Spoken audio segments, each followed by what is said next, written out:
मित्रों, मेरा इस चैनल का छोटा सा आयु काल में मैं कोशिश किया कि मार्केट का लाल, काला, हरा, पीला, सफ़ेद जितना एरिया है, सभी एरिया का बारे में आप लोगों का ध्यान आकर्षित करूं।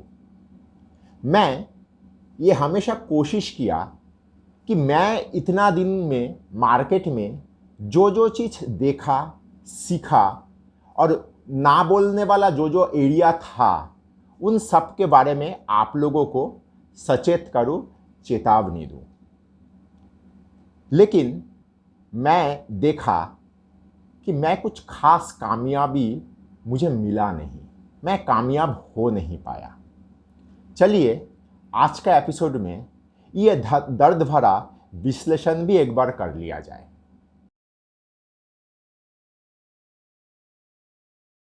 नमस्कार, मैं विपुल और अर्थशास्त्र में आप सबका स्वागत है।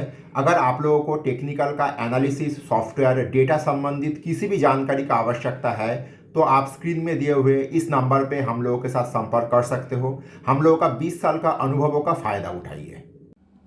दोस्तों, मेरे पास व्हाट्सएप में हर रोज़ बहुत सारा दोस्त बहुत कुछ भेजता है। छुट्टी मिले तो ही मैं इतना सारा व्हाट्सएप को मैं चेक करता रहता हूँ। मैं कुछ दिन पहले एक एपिसोड बनाया था, किसी मार्केट का, किसी दिग्गज व्यक्ति का एक एपिसोड का उत्तर में मैं ये एपिसोड किया था। अनिल सिंघवी जी जी बिजनेस में कुछ दिन पहले डीमैट में डाका नाम के एक एपिसोड किए थे।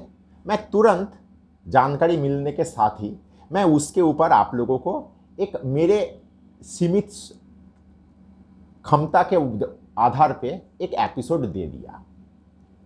लेकिन कल छुट्टी था, मुहर्रम का, मार्केट बंद था, लेकिन मेरा ऑफिस खुला था।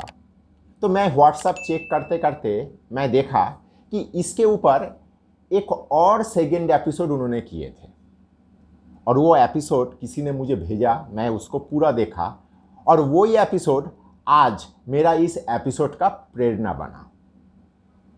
दोस्तों, मैं बहुत दिन से, जितना दिन से मैं इस चैनल चला रहा हूँ, मैं बीच बीच में आप लोगों को डिस्काउंट ब्रोकर को लेके बार बार चेतावनी दिया हूँ। क्या वजह था? मेरे साथ उन लोगों का कोई जाति दुश्मनी है, निजी दुश्मनी है? नहीं।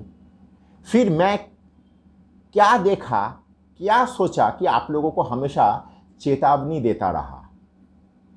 देखिए, कैपिटल मार्केट एक बहुत बड़ा कैपिटल इंट्रिंसिक बिजनेस है। कोई भी एक ब्रोकर आप मार्केट में देख लीजिए, उसका एक ब्रोकर का धंधा शुरू करने के लिए करोड़ों रुपया का इन्वेस्टमेंट करना पड़ता है। तो कोई एक व्यक्ति, कोई भी एक बिजनेसमैन, चाहे आप ही ले लीजिए खुद को, एक बार सोचिए, आप एक बिजनेस शुरू किए हो, किस मकसद से किए हो? मुनाफा तो मेन मकसद होगा, ना कि समाज सेवा होगा। कोई भी व्यापारी समाज सेवा के लिए व्यापार नहीं करता है, तो एक ब्रोकर भी समाज सेवा के लिए ब्रोकिंग शुरू करेगा नहीं। तो ये डिस्काउंट ब्रोकर का मकसद क्या है, ये जिस दिन हम लोग समझेंगे सही तरीके से, उस दिन बहुत कुछ घट जाएगा तब तक। लेकिन मैं आशंका कर सकता हूँ, मैं अनुमान कर सकता हूँ कि इसके पीछे क्या क्या चीज़ हो सकता है। मैं क्यों ये सब बोल रहा हूँ?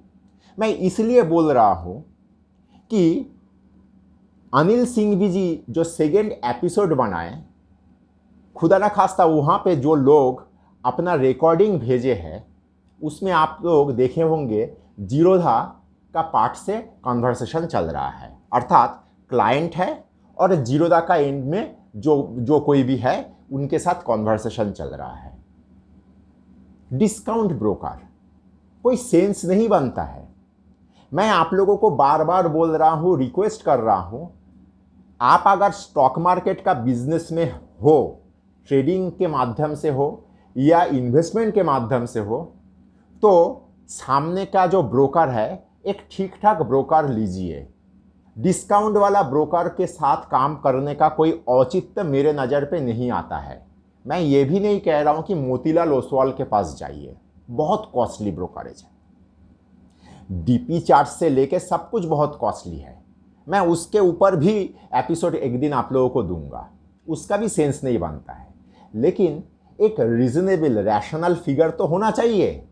एक ब्रोकर अगर ब्रोकरेज चला रहा है, उसके पास एक टीम है, टेक्नोलॉजी है, सारा चीज़ का तो एक बेसिक खर्चा, उसके ऊपर उसको दो पैसा घर ले जाने का तो हक कहीं ना कहीं है।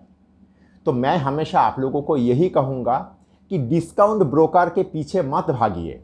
जिस दिन ये लोग कुछ करेगा उस दिन बहुत देर हो चुका होगा, ऑलरेडी कुछ ना कुछ हुआ है। एक इतना बड़ा ऑर्गेनाइजेशन जहाँ पे इतना सारा क्लाइंटों के साथ इतना सारा घटना घट जाता है, कहीं पे कोई सुनवाई नहीं होता है। मैं हमेशा आप लोगों को ये भी बोला हूँ कि अगर आपके साथ कभी भी कोई घटना घटता है तो आप खुद को अकेला पाओगे। इतना बड़ा बड़ा गवर्नमेंट ऑर्गेनाइजेशन अवेलेबल है। खुद एक्सचेंज ने भी वो व्यक्ति को, जिस व्यक्ति का वहाँ पे साक्षात्कार टीवी में दिखाया गया, टेलीफोनिक कॉन्वर्सेशन दिखाया गया, वो उसके बाद तो एनएससी के पास गया था, एनएससी उसको ही डांट फटकार करके भगा दिया। सुनवाई के नाम पे वहाँ पे मजाक हुआ। अब ये बेचारा करेगा क्या? तो इसीलिए मैं कह रहा हूँ, ठीक ठाक ब्रोकर के साथ काम करिए। टेक्नोलॉजी के साथ अगर खुद को एडजस्ट नहीं कर पा रहे हो, कोई प्रॉब्लम नहीं है। आज से 20 साल पहले में जो बुजुर्ग लोग स्टॉक मार्केट में काम करते थे, वो लोग भी टेक्नोलॉजी के साथ खुद को एडजस्ट नहीं कर पाते थे, लेकिन उसका भी तोड़ है। मैं ऐसे व्यक्ति को जानता हूँ जो टर्मिनल नहीं चला सकता, F1 F2 का मतलब नहीं बता सकता। वो क्या करता है, वो ब्रोकर के पास फ़ोन में सौदा लेता है। तो वही करिए। आज इन सब लोगों के साथ जो हुआ, डीमैट का आईडी पासवर्ड निकल गया। कैसे निकल गया?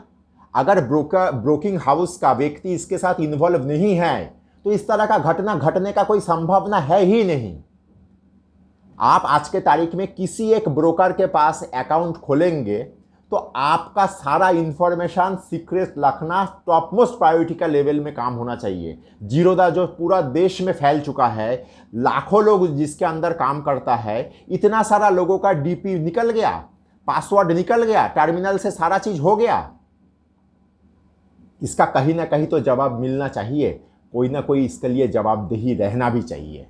लेकिन हम लोगों का देश में एक बहुत सुंदर सा व्यवस्था है, चलता है, चलता रहता है। आज 2022 का ये कांड मैं गारंटी के साथ आप लोगों को कहता हूं, 2024 में जब मोदी जी दोबारा चुनाव में जाएंगे, देश लोकसभा चुनाव, तब भी देखिएगा इसका कोई सलूशन नहीं निकलेगा। इन लोगों को कोई विचार नहीं मिलेगा। 2026 में जब बंगाल में ममता दी दोबारा चुनाव में जाएंगे, तब भी देखिएगा कोई सॉल्यूशन नहीं निकलेगा, क्योंकि सॉल्यूशन निकलने का यहाँ पे कोई एक्चुअली कोई व्यवस्था नहीं है। जिसके साथ हुआ है वो उसका किस्मत खराब है, ये लोग उसको कहेगा, वो भी खुद ब खुद यही मानेगा कि मेरा किस्मत ही खराब था। और बाकी लोग क्या करेंगे? बाकी लोग चैनल बदल बदल के खबर देखेंगे और ये कहेंगे कि चलो मैं खुशकिस्मत हूँ, मेरे साथ ये नहीं घटा। ये सही चीज़ नहीं है। एक अच्छा ब्रोकर के पास जाइए, डिस्काउंट ब्रोकर नहीं, नॉर्मल ब्रोकर जो हर एक चीज़ के लिए आपसे पैसा लेता है। क्यों ना ले, क्यों ना ले? आप कमाओगे, उसका भी तो 2 पैसा कमाने का हक है। वो हर चीज़ के लिए आपसे जायज़ पैसा ले, जायज़ पैसा ले और आपको सही समय पे सही तरीके से सही सर्विस मुहैया करे।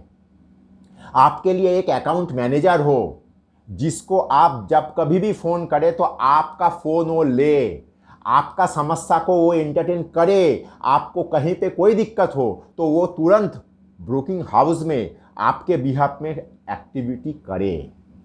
अगर वीडियो आप यहाँ तक देख चुके हो तो कृपया लाइक और सब्सक्राइब करिए और दोस्तों के साथ शेयर करिए, क्योंकि खुशियाँ और ज्ञान बांटने से बढ़ता है।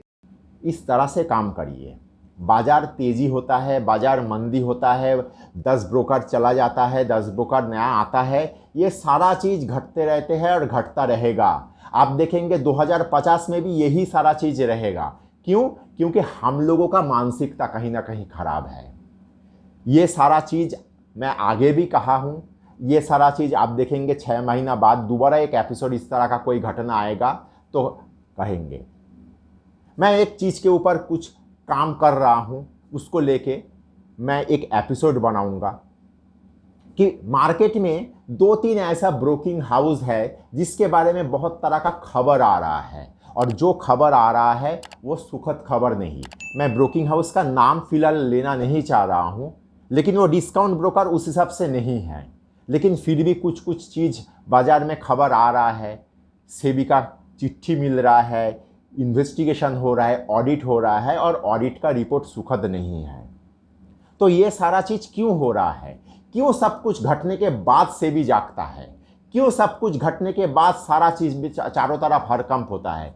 क्यों इसका एक नियमित रूप से सुनवाई नहीं होता है? क्यों हम लोगों का चैनल, हम लोगों का यूट्यूबर ये सब चीज़ जब घटता है तभी करते हैं? ऐसा नहीं है कि मैं आज अनिल सिंघवी जी का एपिसोड के रिस्पॉन्स में ये एपिसोड कर रहा हूँ। जब बाजार में कोई भी घटना नहीं था तब भी मैं इस तरह का एपिसोड आप लोगों को नियमित रूप से देता रहा। थोड़ा सावधान रहिए, थोड़ा सचेत रहिए।